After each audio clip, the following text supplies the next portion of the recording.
2016년 평양에서 태어나 충성심으로 가득 찬 삶을 살던 26살 여성.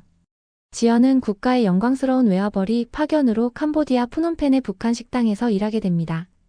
철저한 감시 속에서도 그녀는 처음으로 자유라는 공기를 마시게 되고 그곳에서 한국인 여행작가 민수를 만나 금지된 사랑에 빠집니다. 하지만 그들의 비밀은 오래가지 못했고 지연은 본국 송환 명단에 오르게 됩니다. 죽음을 각오한 탈출, 국경에서의 체포 위기, 그리고 마침내 서울 땅을 밟기까지의 여정. 이것은 한 여성이 사랑을 위해 모든 것을 버리고 자유를 향해 걸어간 진짜 이야기입니다. 영상 시청 전 좋아요와 구독 한 번만 눌러주시면 영상 제작에 큰 힘이 됩니다. 그럼 시작하겠습니다. 안녕하세요. 제 이름은 지연입니다. 물론 가명이에요. 진짜 이름은 아직도 말할 수 없어요. 북에 남아있는 가족들 때문이죠. 하지만 오늘 제 이야기를 들려드리려고 합니다. 사랑이 저를 어떻게 국경 밖으로 이끌었는지에 대한 이야기를요. 저는 1990년 평양에서 태어났습니다. 아버지는 당 간부였고 어머니는 교사였어요. 우리 가족은 평양 시민증을 가진, 그러니까 북한에서는 꽤 괜찮은 집안이었죠. 어릴 때부터 김일성 수령님과 김정일 장군님의 초상화 앞에서 절을 하고 학교에서는 충성의 노래를 불렀어요. 의심 같은 건 해본 적 없었어요. 그게 제 세상의 전부였으니까요. 그렇게 26살이 됐을 때였어요. 어느 날 아버지가 제게 말씀하셨죠. 지연아, 네가 조국을 위해 일할 기회가 왔다. 캄보디아로 가게 됐어. 캄보디아. 처음 들어본 나라 이름이었어요. 지도를 펴봤을 때도 어디 붙어 있는지 잘 몰랐죠. 하지만 아버지는 자랑스러운 표정으로 말씀하셨어요. 거기서 북한 식당을 운영한다. 외화를 벌어오는 거야. 조국을 위한 영광스러운 임무다. 설레기도 했고 두렵기도 했어요. 2016년 봄, 저는 평양을 떠나 처음으로 비행기를 탔습니다. 창밖으로 보이는 구름, 그 아래로 펼쳐진 땅들. 세상이 이렇게 넓은지 처음 알았어요. 프놈펜 공항에 도착했을 때 열기와 습기가 확 밀려왔어요. 북한과는 전혀 다른 공기였죠. 저를 포함해 총 12명의 여성 종업원이 함께 파견됐어요. 우리는 곧바로 평양관이라는 북한 식당으로 이동했습니다. 식당은 프놈펜 중심가에 있었고 외국인 관광객들이 자주 찾는 곳이었어요. 우리의 임무는 간단했어요. 손님을 맞이하고 음식을 서빙하고 노래를 부르고 춤을 추는 거죠. 그리고 절대로 손님과 개인적인 대화를 하지 않는 것. 식당 안에는 CCTV가 곳곳에 있었고 지배인은 보위부 출신이었어요. 우리는 기숙사에서 함께 생활했고 외출은 철저히 통제됐죠. 핸드폰도 없었고 인터넷도 할 수 없었어요. 손님들이 웃으며 들어올 때 그들의 옷차림, 말투, 그 여유로운 표정들. 그들은 우리처럼 긴장하지 않았어요. 두려워하지도 않았고요. 한 번은 미국인 가족이 왔었어요. 아이들이 킥킥거리며 장난치고 부모는 그걸 보며 웃고 있었죠. 북한에서는 상상도 못할 장면이었어요. 아이들은 항상 조용해야 했고 부모들은 늘 긴장한 얼굴이었거든요. 그렇게 2달이 지났을 무렵이었어요. 어느 금요일 저녁 한 남자가 혼자 식당에 들어왔습니다. 30대 초반쯤 됐을까요? 깔끔한 인상에 카메라를 들고 있었어요. 그는 창가 자리에 앉아서 메뉴판을 펼쳤죠. 제가 다가가서 인사했어요. 어서 오십시오. 그는 고개를 들어 저를 봤어요. 그리고 웃었습니다. 안녕하세요. 여기 냉면이 유명하다고 들었어요. 한국어였어요. 그 순간 제 심장이 쿵 내려앉는 것 같았어요. 북한에서 한국 사람은 적이었거든요. 우리는 남조선 괴뢰들을 증오하도록 교육받았어요. 하지만 그의 목소리는 따뜻했어요. 네, 평양냉면 추천드립니다. 저는 떨리는 목소리로 대답했어요. 그리고 황급히 주방으로 들어갔죠. 하지만 자꾸만 그 남자가 신경 쓰였어요. 그는 혼자 앉아서 창밖을 보고 있었고 가끔 노트에 뭔가를 적었어요. 냉면이 나갔을 때 그는 한 젓가락 먹더니 고개를 끄덕였어요. 역시 맛있네요. 그리고 제게 물었어요. 혹시 평양에서 오셨어요? 저는 대답하지 못했어요. 손님과 개인적인 대화는 금지였거든요. 그냥 어색하게 웃고는 다른 테이블로 향했죠. 하지만 그날 밤 저는 잠을 이룰 수 없었어요. 그 남자의 눈빛이 자꾸 떠올랐거든요. 북한에서는 한 번도 본 적 없는 그런 따뜻하고 궁금해하는 눈빛이었어요. 그게 시작이었습니다. 그 남자는 다음 주에도 왔어요. 항상 같은 자리, 창가에 앉아서 냉면이나 불고기를 시키고 조용히 노트에 뭔가를 적었죠.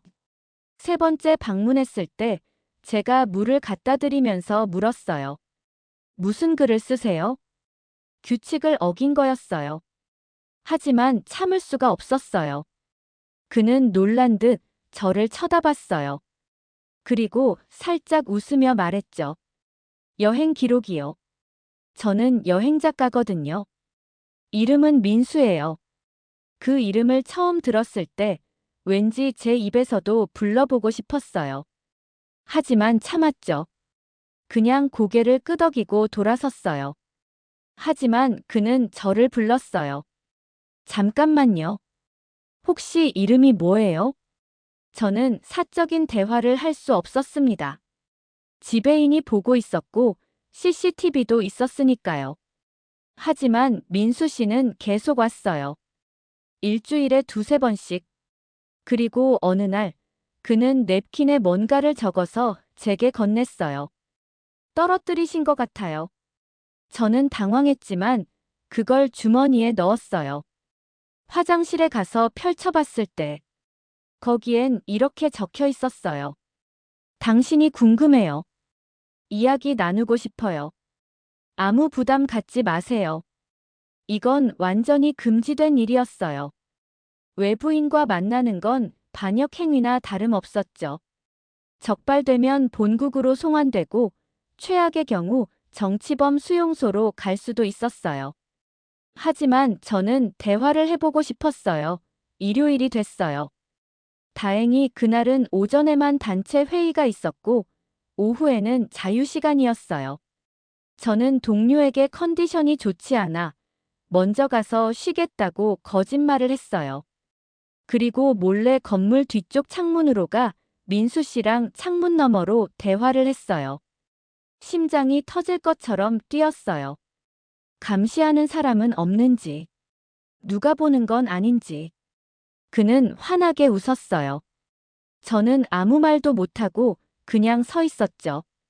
민수 씨가 말했어요. 무서우셨죠? 미안해요. 지연 씨와 제대로 이야기 나누고 싶었어요. 민수 씨는 창문 너머로 제게 커피를 건넸죠. 저는 커피를 처음 마셔봤어요. 쓰면서도 달콤한 그 맛이 낯설었죠. 지연 씨는 평양에 가족이 있어요? 부모님과 남동생이요. 보고 싶겠어요. 라고 민수 씨가 말을 했어요. 저는 대답할 수 없었어요. 눈물이 날 것 같았거든요. 그는 조심스럽게 물었어요. 여기서의 생활은 어때요? 힘들지 않아요? 괜찮아요. 조국을 위한 일이니까요.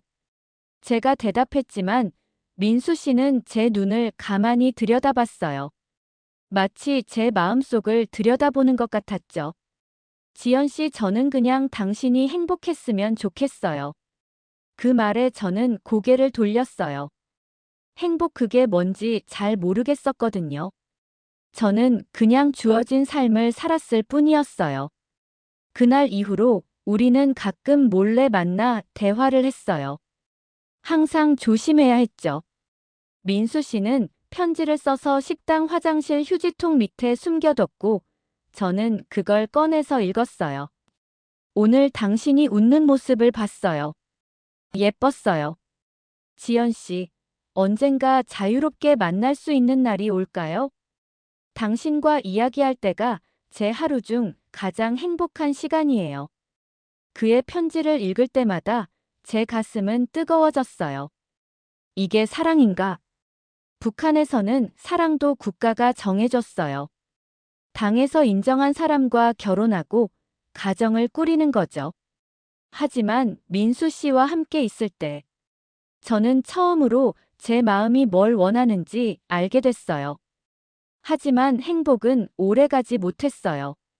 어느 날 동료 종업원 중 한 명인 수키가 제게 다가왔어요. 지연아, 요즘 너가 좀 이상해. 무슨 소리야? 자꾸 혼자 다니고 뭔가 숨기는 거 있지? 제 얼굴이 하얗게 질렸어요. 아니야, 그냥 고향에 있는 가족이 생각나서 그래. 하지만 수키는 의심의 눈초리를 거두지 않았어요. 그리고 며칠 후 지배인이 저를 불렀습니다. 동무, 요즘 행동이 수상하다는 보고를 받았소. 아닙니다. 지배인 동지, 저는 아무것도 하지 않았습니다. 외부인과 접촉한 사실이 있소. 제 심장이 멎는 것 같았어요. 없습니다. 거짓말 마시오. CCTV를 확인했소. 저 한국인 손님과 자주 대화하던데 주문을 받은 것뿐입니다. 지배인은 차가운 표정을 지으며 말했습니다. 동무, 본국 송환 명단에 올라갈 수도 있소. 조심하시오. 그날 밤 저는 잠을 잘 수 없었어요. 본국 송환. 그 의미를 너무 잘 알았거든요. 돌아가면 신문 받고 가족들도 연좌제로 처벌받을 걸 아니까요. 그리고 민수 씨를 다시는 볼 수 없겠죠. 다음 날 민수 씨가 식당에 왔을 때 저는 그에게 다가갈 수 없었어요. 그는 제 눈을 보며 뭔가 이상하다는 걸 눈치챘죠. 계산하면서 그는 작은 메모를 건넸어요. 무슨 일이에요? 나를 믿어요. 저는 화장실에 가서 답장을 썼어요. 들켰어요. 곧 북한으로 돌아갈지도 몰라요. 그리고 그 메모를 민수 씨 테이블에 몰래 놓았죠. 다음 날 그의 편지에는 이렇게 적혀 있었어요. 지연 씨, 나와 함께 도망가요. 내가 도와줄게요. 그 단어를 보는 순간 제 세상이 흔들렸어요. 도망친다는 건 가족을 버린다는 거였어요. 조국을 배신한다는 거였죠. 하지만 동시에 그건 자유를 선택한다는 의미이기도 했어요. 저는 선택해야 했습니다. 죽을 각오로 도망치거나 평생 갇혀 살거나. 민수 씨는 계획을 세웠어요. 그는 현지에서 탈북 브로커들과 연결돼 있었고 그들의 도움을 받기로 했죠. 하지만 위험했어요. 브로커들은 돈을 받고 사람들을 넘기기도 했거든요. 지연 씨, 나를 믿어요. 내가 끝까지 함께 할게요. 민수 씨는 제 손을 꼭 잡아주며 얘기했어요. 그 순간 저는 결심했습니다. 탈출일은 2016년 10월 15일로 정해졌어요. 그날은 식당이 정기 휴무였고 지배인은 출장으로 자리를 비우는 날이었죠. 저는 평소처럼 기숙사에서 지내는 척했지만 밤 10시에 몰래 건물 뒤 창문으로 나갔어요. 민수 씨가 차를 가지고 기다리고 있었어요. 저는 뒷좌석에 누워서 담요를 덮었어요. 심장이 너무 빨리 뛰어서 숨을 쉬기 힘들었죠. 차는 푸놈펜을 벗어나 어둠 속을 달렸어요.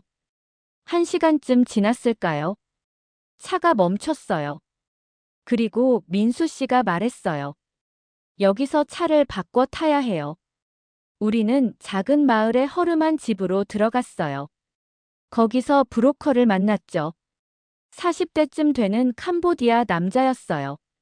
그는 저를 보더니 민수 씨에게 뭔가를 말했어요. 영어였지만 저는 알아들을 수 없었죠. 민수 씨가 통역해줬어요. 태국 국경까지 트럭으로 이동할 거래요. 6시간 정도 걸려요. 그 다음엔요? 태국에 도착하면 이민청에 가서 난민 보호를 신청할 거예요. 거기서 한국행 절차를 밟는 거죠. 간단해 보였지만 저는 불안했어요. 브로커의 눈빛이 영 믿음직스럽지 않았거든요. 새벽 2시, 우리는 트럭에 올라탔어요. 짐칸 안은 좁고 어두웠어요. 민수 씨가 제 손을 잡았죠. 괜찮아요. 내가 옆에 있어요. 트럭이 출발했어요. 덜컹거리는 길, 숨막히는 열기, 그리고 끝없는 어둠. 저는 민수 씨의 손을 놓지 않았어요. 그게 제가 잡을 수 있는 유일한 희망이었거든요. 몇 시간이 지났을까요? 갑자기 트럭이 멈췄어요. 밖에서 고함 소리가 들렸죠. 경찰이에요. 민수 씨가 속삭였어요. 제 온몸이 얼어붙었어요. 짐칸 문이 열렸고 손전등 불빛이 제 얼굴을 비췄어요. 저는 끌려 나왔어요. 캄보디아 경찰 2명이 저를 보더니 뭔가를 물었죠. 저는 아무 말도 할 수 없었어요. 민수 씨가 영어로 설명했지만 경찰들은 고개를 저었어요. 우리는 근처 경찰서로 끌려갔습니다. 좁은 방에 갇혔을 때 저는 모든 게 끝났다고 생각했어요. 북한으로 송환되는 건가? 가족들은 어떻게 되는 거지? 하지만 민수 씨는 포기하지 않았어요. 그는 몇 시간 동안 경찰들과 협상했어요. 돈을 주고 통역사를 불러서 제 상황을 설명했죠. 이 사람은 북한에서 온 난민이에요. 한국으로 가려고 해요. 경찰들은 처음엔 믿지 않았어요. 오히려 인신매매로 의심했죠. 저를 다른 방에 가두고 여자 경찰이 와서 신문했어요. 몇 시간의 신문이 끝나는 순간 저는 눈물이 쏟아졌어요. 처음으로 제 진심을 말한 것 같았어요. 여자 경찰은 잠시 저를 바라보더니 밖으로 나갔어요. 그리고 1시간 후 문이 열렸죠. 너 운이 좋아. 태국 이민청으로 보내줄게. 민수 씨가 돈을 더 주고 저를 풀어준 거였어요. 우리는 다시 차에 올라탔습니다. 이번엔 경찰 호위를 받으며 태국 국경으로 향했어요. 국경 검문소에 도착했을 때 저는 창밖을 바라봤어요. 메콩강이 흐르고 있었어요. 그 강 너머가 태국이었죠. 지연 씨, 저 강을 건너면 당신은 자유예요. 민수 씨가 말했어요. 차가 다리를 건넜어요. 천천히, 아주 천천히. 그리고 마침내 태국 땅에 발을 디뎠을 때 저는 주저앉았어요. 민수 씨가 저를 안아줬어요. 태국 이민청에서는 저를 난민으로 인정해줬어요. 서류를 작성하고 사진을 찍고 인터뷰를 했죠. 그들은 제게 임시 보호증을 줬어요. 당신은 이제 난민이에요. 한국 대사관과 연락해서 본국행 절차를 밟을 수 있어요. 한국 그 단어가 이제 현실이 됐어요. 민수 씨와 저는 방콕의 작은 게스트하우스에 머물렀어요. 거기서 한국 대사관과 연락하고 서류를 준비했죠. 3개월이 걸렸어요. 그동안 민수 씨는 계속 제 곁에 있었어요. 어느 날 밤, 우리는 게스트하우스 옥상에 올라가 별을 봤어요. 지연 씨, 후회해요? 민수 씨가 물었어요. 아니요, 후회 안 해요. 다만, 북한에 있는 가족들이 걱정돼요. 하지만 이게 제 선택이에요. 민수 씨가 제 손을 잡았어요. 한국 가면 우리 계속 함께 할 수 있을까요? 그러고 싶어요. 그날 밤, 저는 처음으로 평화로운 잠을 잤어요. 2017년 1월, 저는 마침내 비행기에 올라탔습니다. 목적지는 인천. 창밖으로 보이는 구름 사이로 해가 떠올랐어요. 새로운 아침이었죠. 인천공항에 도착했을 때 저는 아무것도 실감나지 않았어요. 여기가 대한민국이구나. 입국 심사를 받고 짐을 찾고 밖으로 나왔을 때 민수 씨가 기다리고 있었어요. 그는 한국에 먼저 들어와서 제가 올 때까지 준비를 해뒀던 거예요. 지연 씨, 대한민국에 온 걸 환영해요. 그의 품에 안겼을 때 저는 울었어요. 이제 정말 끝났구나. 더 이상 도망치지 않아도 되는구나. 하지만 진짜 어려움은 그때부터였어요. 저는 곧바로 경기도 안성에 있는 하나원으로 가게 됐어요. 탈북자들이 남한 사회에 적응하기 위해 교육받는 곳이죠. 거기서 3개월 동안 생활했어요. 처음엔 모든 게 낯설었어요. 말투부터 달랐어요. 북한에서는 동무, 위대하신 같은 말을 썼는데 남한에서는 그런 말 안 쓰잖아요. 동무라고 하면 다들 웃었어요. 아, 북한에서 오셨구나 하면서요. 음식도 달랐어요. 남한 음식은 너무 달았어요. 설탕이 많이 들어간 것 같았죠. 북한 음식은 더 심심하고 소박했거든요. 그리고 사람들. 남한 사람들은 빨랐어요. 말도 빠르고 걷는 것도 빠르고 모든 게 빨랐죠. 저는 그 속도를 따라가기 힘들었어요. 하나원에서 다른 탈북자들을 만났어요. 다들 저마다의 사연이 있었죠. 어떤 사람은 가족과 함께 왔고 어떤 사람은 혼자였어요. 우리는 밤마다 이야기를 나눴어요. 너는 왜 왔어? 라고 묻는 질문에 저는 이렇게 대답을 했어요. 사랑하는 사람이 있어서요. 우와, 로맨틱하네라며 다들 부러워했어요. 하지만 저는 알았어요. 이게 얼마나 큰 대가를 치른 사랑인지. 3개월이 지나고 저는 하나원을 나왔어요. 정부에서 지원금을 받았고 작은 원룸을 얻었죠. 서울 구로구에 있는 허름한 방이었어요.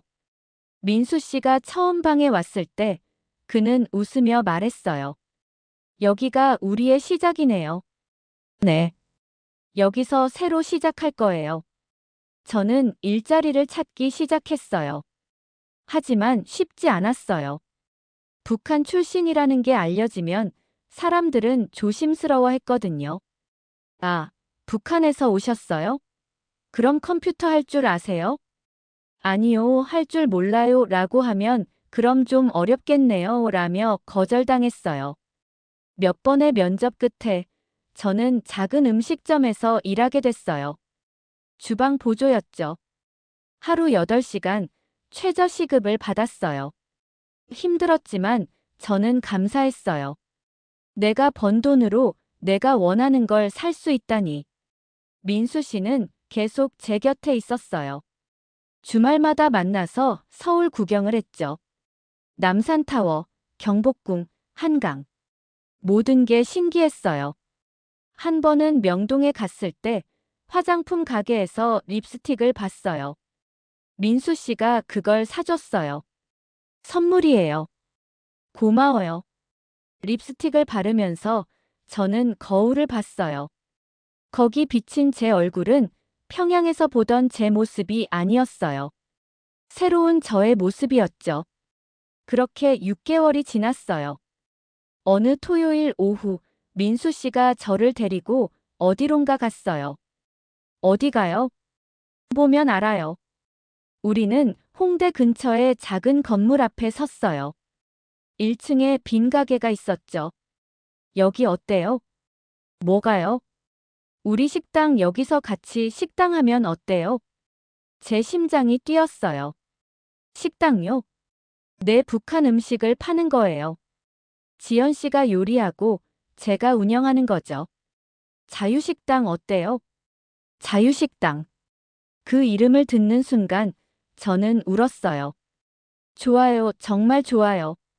민수 씨가 저를 안아줬어요. 함께 만들어요, 우리만의 식당. 그리고 정말로 우리는 식당을 열었어요. 2018년 봄, 자유식당이 문을 열었습니다. 작은 가게였지만 저는 제 모든 걸 쏟아부었어요. 평양냉면, 감자전, 인조고기밥. 북한에서 먹던 음식들을 만들었죠. 처음엔 손님이 많지 않았어요. 하지만 입소문이 나기 시작했어요. 북한 음식 맛집, 탈북자가 운영하는 식당, 진짜 평양냉면을 먹을 수 있는 곳. 사람들이 왔어요. 한국 사람들도 왔고, 외국인들도 왔어요. 그리고 놀랍게도 탈북자들도 왔어요. 사장님, 이 맛 진짜 평양 맛이에요. 고향 생각나네요. 그 말을 들을 때마다 저는 뭉클했어요. 어느 날, 한 캄보디아 손님이 왔어요. 푸놈펜에서 온 사업가였죠. 그는 메뉴판을 보더니 놀란 표정을 지었어요. 이거 평양관 메뉴랑 똑같네요. 제 심장이 철렁했어요. 제가 거기서 일했었어요. 정말요? 저도 거기 자주 갔었는데, 혹시 2016년에도 거기 계셨어요? 네. 그는 감탄했어요. 와, 세상 정말 좁네요. 그때 서빙하시던 분 맞죠? 진짜 맛있게 잘하셨어요. 저는 웃으며 대답했어요. 감사합니다. 이제는 제 가게에서 만들고 있어요. 그 순간 저는 깨달았어요. 내가 여기까지 왔구나. 더 이상 숨지 않아도 되는구나. 지금은 2025년입니다. 제가 북한을 떠난 지 9년이 됐어요. 자유식당은 이제 홍대에서 제법 알려진 맛집이 됐어요.